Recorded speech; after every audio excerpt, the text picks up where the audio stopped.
So one of my favorite raids in Destiny 2 is one that's no longer actually playable, and that is of course, Scourge of the Past, and I think it's one of the best raids in the franchise. Now like all raids in Destiny, there are mechanics to complete for each encounter, but in Scourge, Bungie designed the encounters to be much more open-ended and allow for a bit of a sandbox-like approach to tackle the challenges, which makes Scourge a bit more unique in terms of raid experiences in the franchise, and has what I consider to be one of Bungie's most well-designed final boss fights, Insurrection Prime.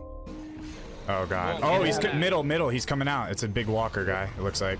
I called it, dude. He's different than a walker, dude. Oh, never mind. He's walking all right. Oh! Dude, Okay, is that Diva? That's Diva from That is Diva. Now it wasn't just mechanics and gameplay design that made Scourge unique, but also its setting. And after 4 years of players begging to visit the last city, we actually finally got our chance to do so in a brand new raid of all things, and it looked pretty amazing.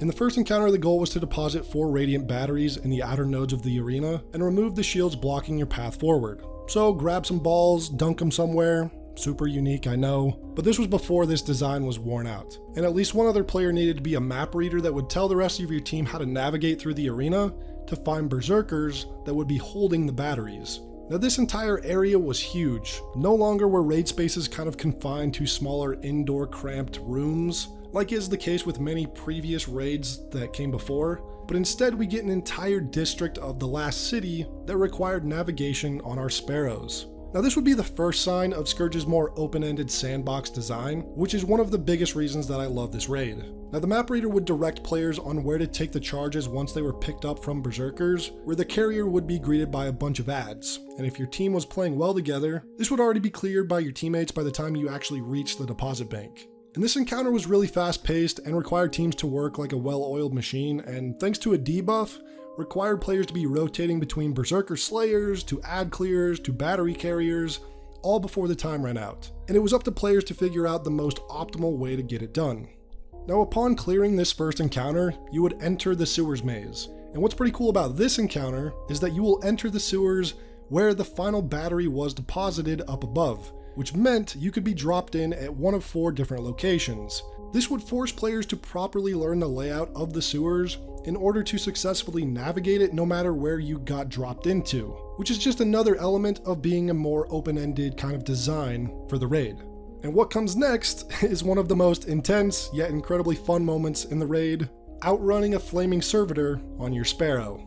Here, I'll do it and...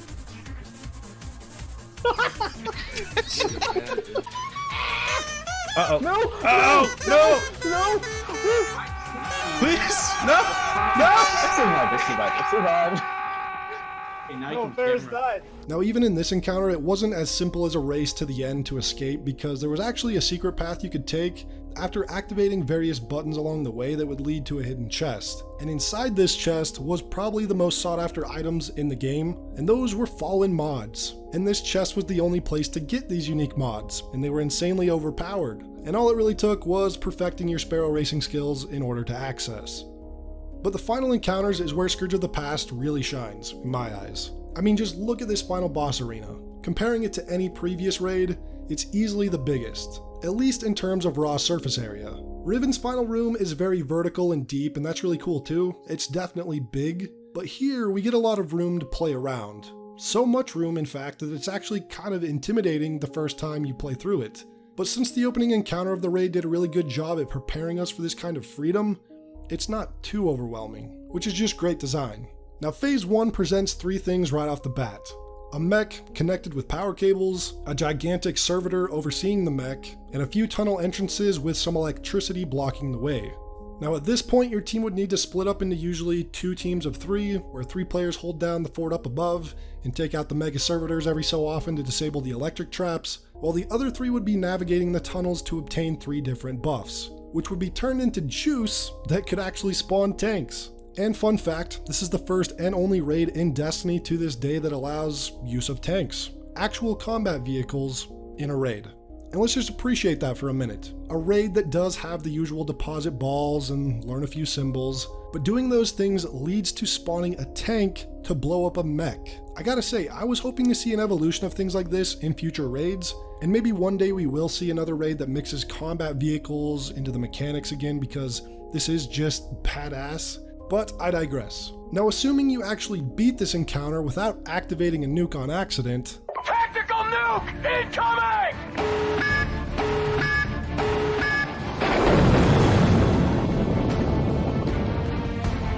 then you're going to be on to the final boss, Insurrection Prime. And this boss fight is the real reason for this video. So Insurrection Prime expands on the previous encounters, and the fire team splits into 3 teams. Runner Team 1, Runner Team 2, and the Map Reader team. Now as soon as the mech comes launching out of the ground, it's go time. And there's several shields that need to be destroyed on its body. So one of the runner teams would need to target these, as well as some vandals on the rooftops while this entire encounter is going, shooting the areas on the knees, the back, and the arms.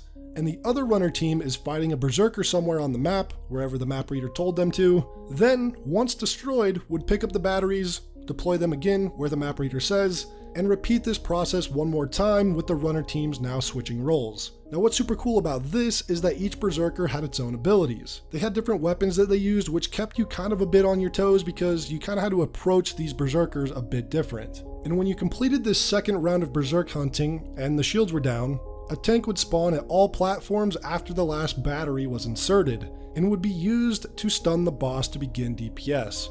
First of all, that's just really cool, right?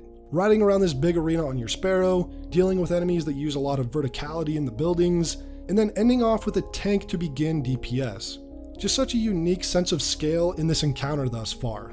And then came actually dealing damage, and at first, nothing seems to be happening other than you just shoot the servitor. But then an EMP blast would be sent out that gives you one of 3 debuffs. And if you were standing near someone with a different debuff, you would slowly kill each other, so you had to match up with the other person that had the same debuff as you, which would also give you a damage buff.